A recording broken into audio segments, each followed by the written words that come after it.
আপনাদের বিষ্ণু তিওয়ারির কথা মনে আছে? ললিতপুরে 23 বছর বয়সী বিষ্ণু তিওয়ারিকে মিথ্যে এসটিএসসি অ্যাক্টে ফাঁসিয়ে 20 বছরের জন্য জেলে পাঠানো হয়। আর জেলে থাকাকালীন তার বাবা, মা আর তার 2 ভাই হার্ট অ্যাটাকে মারা যায়। আর সেই সময় তার বাড়ি ঘর বন্ধক রেখে সব সম্পত্তি বিক্রি করে শুধুমাত্র উকিলকে ফিস দিতেই লেগেছে।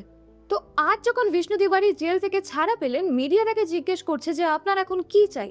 তো তিনি বলেন, আমার এখন যৌবন, আমার পরিবার, এই দুটোই আমাকে ফিরিয়ে দেওয়া হোক। কারণ এই 20 বছরের মিথ্যে অভিযোগের জন্য আমার পুরো ফ্যামিলি, আমার পুরো যৌবন সব শেষ হয়ে গেছে। তো আপনারা এবার ইউজিসির নতুন আইনটাকে একটু ভালো করে বুঝুন। আমি আমাকে দিয়েই বলছি, আমি একজন জেনারেল ক্যান্ডিডেট, আমি কলেজে অ্যাডমিশন নিলাম। তো আমার এগেনস্টে হয়তো অন্য কোনো কেউ কিছু একটা মিথ্যে অ্যালিগেশনস দিয়ে দিল, আর আমি তো জেলে গেলামই, তার সাথে আমার বাবা মার এই যে ছোট থেকে বড় করা, তাদের যে স্যাক্রিফাইসেস, তাদের যে খরচা, সব কিছুই কিন্তু পুরো শেষ হয়ে গেল। তাই এখনো আমার মনে হয় যে এই ইউজিসি যে নতুন আইন, এটাকে আরো বেশি করে রিভিউ করা উচিত, এটাকে রোল আউট করা উচিত।